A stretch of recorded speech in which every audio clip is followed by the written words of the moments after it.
I'd like to share a lesson that is learned from our parsha this week that I think is very relevant to us, and that is the pasuk in Perek Yud Zayin, pasuk Zayin, of Parshas Noach says as follows: Vayavo Noach, and Noach came, Ubanav and his sons, V'ishto and his wife. His wife's name was Naamah, Unishevanav, and his sons' wives. Ito ala teva, they come with him into the teva, into the ark. Mipnei mehamabul, out of, from the, what seems to be the force of the waters of the Mabul, of the flood. And Rashi explains to us that although Noach is considered to be a tzaddik, there was something that was incomplete about Noach's faith. He believed that Hashem was going to bring the Mabul, but part of him didn't believe that Hashem was going to bring the Mabul, the flood. And so he was forced into the teva because he didn't go on his own. So we learn from the end of the pasuk. But from the beginning of the pasuk, there is what to learn as well. Noach is mentioned, followed by his sons. Then his wife is mentioned, followed by his daughter-in-laws. Why are the couples divided here? Why is Noach going into the teva, going into the ark with his sons, as opposed to going with his wife?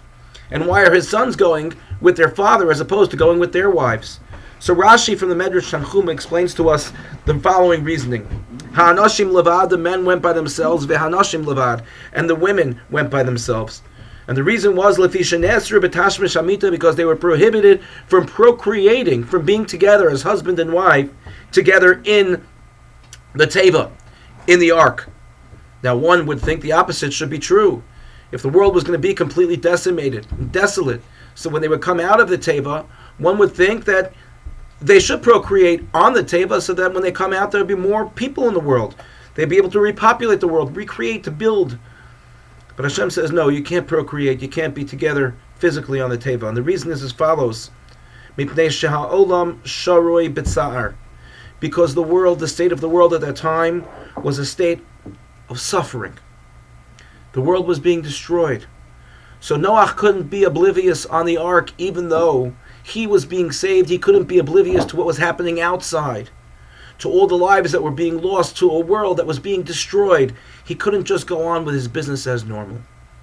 If this was the case back in the time of Noach with the Mabul, with the individuals who, many of whom were chayav, were unfortunately were Rishayim, were evil, and God wanted to get rid of the world as it was, how much more so is it the case with our brethren in Israel, our brothers and sisters who are going through such difficult times, who are struggling right now with a period of time that's been one of the most challenging periods in many, many years. A period where we've seen a number of people who have lost their lives, families been destroyed. May Hashem avenge their blood. A situation in which we see where there are many people who are being hurt, maimed, stabbed, and emotionally being damaged in ways that we can't even think of. And people in general walking around Israel today are in a state of panic, in a state of fear. And we, outside of the state of Israel, outside of the land of Israel, outside of Eretz Yisrael, so much of what we do is open up the news and open up our websites and cringe as to what we see next, but our daily routine just continues. How is it that our brethren could be sitting in a state of pachad, of fear, and that we could be somewhat oblivious to what's happening? Yes, concerned, but how do we connect? So I'd like to suggest, as many Rabbanim have suggested, that we take something about our lives and that we make it different.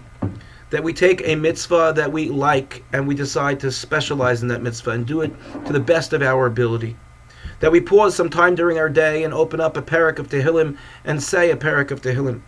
That we stop at some point, day or night, and that we make sure that we learn a Mishnah or a Pasuk, and that we have greater focus, greater concentration when it comes to being in shul and davening, and try as best as we can to maintain the proper decorum when we are in shul. One of these things, we need to do differently so that we can feel that we are connecting. Not only are we empathizing, but we're trying to do something about what is transpiring in Israel today. And we hope through our efforts and through the efforts of all of Klal Yisrael around the world, of the Abba, of the love and support that we show for all those who are hurt and those who are impacted, we hope that HaKadosh Baruch Hu will show mercy on our people and will protect and continue to protect Am Yisrael, Be'eretz Yisrael, Am Yisrael, the Jewish people in the land of Israel, our eternal home, and that He continues to give, Kadosh Baruch Hu continues to give the strength to His shlichim, to His messengers, who are protecting the people physically, those members of the armed forces, and that He gives the proper insight needed to the leaders of Israel to defend Am Yisrael in Eretz Yisrael in the best possible fashion. Hine lo yanum v'lo yishan shomer Yisrael. May we continue to see HaKadosh Baruch Hu protect His people. Thank you for listening. Have a good Shabbos.